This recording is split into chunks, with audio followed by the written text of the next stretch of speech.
Welcome to Physics A Level at Prince Henry's. My name's Andrew Walker, and I'm going to talk to you for a few minutes about how we do Physics A Level here. So I just thought I might just talk briefly about what physicists are for. Okay, what do they do? Well, they do all of these things. There are lots and lots of them. This is the forefront of modern physics research, all of these topics here. So please feel free to pause and get into the detail of those if you wish. So more specifically to our needs today, why is Physics A Level useful? So I've thought of 5 reasons really. So you need it for physics or engineering degrees. It has been identified as a facilitating or high value A level by Russell Group universities, and that's whatever subject you want to study at university really. It also says something about you, that you can think logically and analytically and solve problems, and that you're capable of deep thought and of looking beyond the obvious. Physics isn't all just about logic. So, and I must say, physics A level and physics in general does hold a certain mystery to those who haven't studied it. So, okay, the AQA A level physics course, we use the AQA exam board here at Prince Henry's, and I'm going to just talk you through the topics that we study in roughly the order that we study them. So, start off in year 12, we're looking at particles, which can be very weird and very wacky. And we just tickle on the surface of those, really. And we do get into some of the really interesting and weird things that they do. We get into something called wave-particle duality. Now, this is a very strange thing in that waves can behave like particles and particles can behave like waves. Electromagnetic waves, such as light, actually, they behave as particles in a lot of ways, and things that we normally think of as particles, such as electrons, they behave in waves in a lot of ways. So it's all a bit strange. Okay, that is a picture of our kit, actually demonstrating that electrons are behaving like waves and making kind of ripples. So there we are. We study mechanics, which is very much an engineering topic, and it's all about motion, and it's about the energy of motion, and it's about how motion is transferred. So that's momentum. So, and there's some equations just here, which may be familiar, although they're not in GCSE anymore. But we will study those and get into being able to apply those. Waves, we'll study waves and the weird and wonderful things that waves do. When waves overlap, they can produce really interesting and important patterns like the one shown on the screen just here. And that's called interference, and it's caused by a phenomenon called diffraction, which is waves spreading out. Okay, that's an example of a kind of another pattern that you can see when waves overlap. Optics. So optics are very useful for people who design and make spectacles and lenses in general. And we need to be able to explain what those kind of pieces of equipment do. And what they really do is they bend light, they refract light. And we'll get into studying that and the maths of it, explaining how it happens. Materials. So materials can be stretched and compressed, and different materials stretch and compress by different amounts. And the materials will study that. And we'll do some practicals to explore that as well. And that in this image here is a practical that we will do. So there we are stretching some metal and seeing how far it stretches with what load, with what weight or force stretching it. Okay, electricity. We've studied electricity all the way through from year 7 to year 9 and year 10 and 11. And each time we revisit it, it gets a bit deeper. Well, in A level, in year 12 in particular, we'll get deeply into electricity all over again. So it builds on GCSE, and we'll be doing lots of practicals. There's 2 practicals that we have to do, but there's more than that that we can explore as well. Okay, once we get to year 13, we will do a further mechanics topic, which is about cyclical motion. So what happens when things oscillate, in other words, go up and down or side to side, or when they go round in circles. Okay, thermal physics, what happens when you add heat energy or remove heat energy from materials. they heat up, they cool down, but they also melt, they change state. But how much energy do you need to cause those things to happen? On the material, we'll get into all of that. It's not that different from the stuff that's done at GCSE. It's just a little bit more fiddly and the questions are harder. Okay, that's a recognisable graph, I think, if you've studied well for your GCSEs. And that's a bit of Boyle's law apparatus about changing volume and pressure.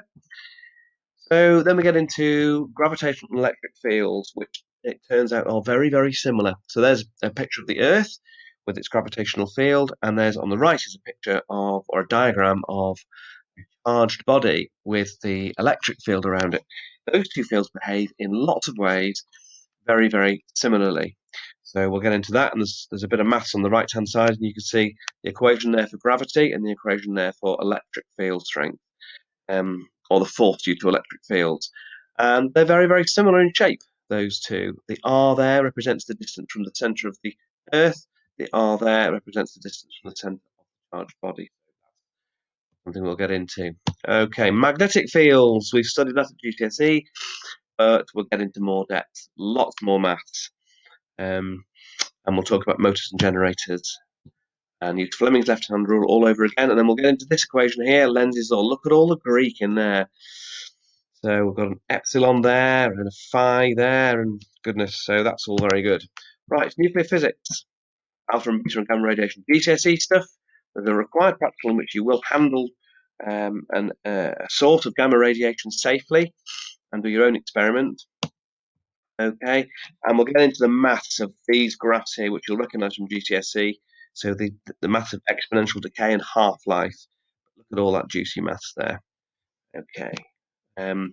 Okay, then we study a topic called turning points, which started with Einstein. It really turned physics on its head. They thought they'd nearly finished physics in about 1900. Einstein said, no, you've only just got started. And he came up with this factor here, which is the factor by which things change their mass and their dimensions and also their time passage when they move fast. So, okay, we'll get into that.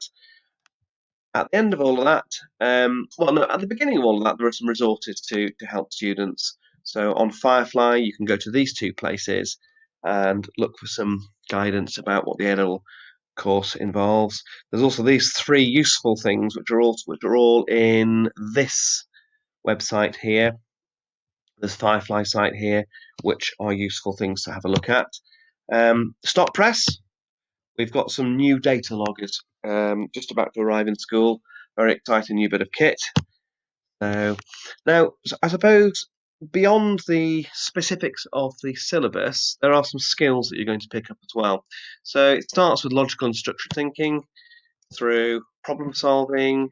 There's plenty of new maths. About 40% of the content is mathematical. It's not particularly advanced maths, but it's hard sort of thinking maths.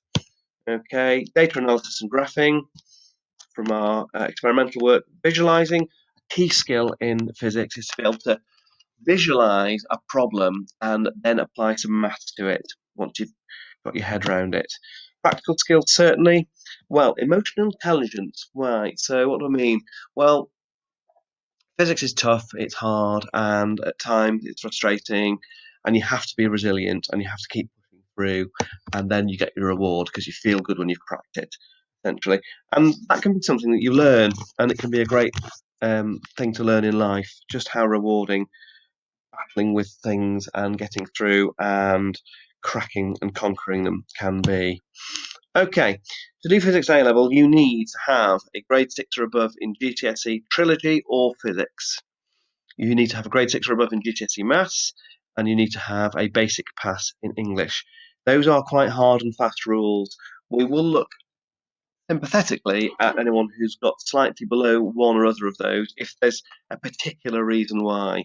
But really, you need to have a certain amount of ability to do physics A level. So that's that. Textbooks we use. There's one by a guy called Jim Breithaupt. That's an image of it. It's a huge tome of a book. It's in a lot of depth. It's very rigorous, and it's a little bit old-fashioned in its style. but that suits some people. We have those ones in school to lend out on a kind of library basis, and we also use them in classes. These ones we ask students to buy. They're £10 each if you buy them through school, which is about half price compared to the shops. And they're more chatty in style. They're not quite as in-depth, but they, students can use these to get anything up to an A star. So those two types of books we will use. Teaching formats, 9 hours of lessons each fortnight. Each class has 2 teachers. The physics A-level teachers are Mr. Murphy, Mr. Walker and Mr. Druitt. Okay. We use the AQA exam board, and at the end of it all, you'll have 3 papers, 2 hours duration each, roughly split into 3 equal portions, not quite, but roughly, and these are what they examine. I've just talked you through those topics, so I won't do it all over again.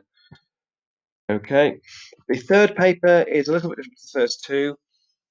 The third paper is split into 2 parts. The first part tests what practical skills you've picked up in the course of the 12 required practicals and all the other practicals that we do. And then the second part tests you on the optional topic that we do, which is that turning point in physics. Okay. Here's something about beneficial subject combinations. What I mean by that is subjects where there might be some overlap or some kind of cross fertilization between the two. So certainly maths and further maths, certainly chemistry, geography too, PE and biology also. So all of those have some shared content, particularly maths and further maths and chemistry, and to a lesser extent geography, and then less than that PE and biology. Okay, finally, hashtag emotional intelligence. Well, physics ain't easy, but it's rewarding because it isn't easy, I think. It's quite a lot of work as well as being hard work. So it's mathematical and it may make you grumpy when you're stuck, but keep at it for the reasons I've just mentioned. It's rewarding because it isn't easy and you will get it if you stick at it. And it does need a consistent approach. You need to not be flaky because each lesson builds on previous learning. You need to keep up. Okay. That's the end from me. Thank you for listening. Please come and know A-level physics with us.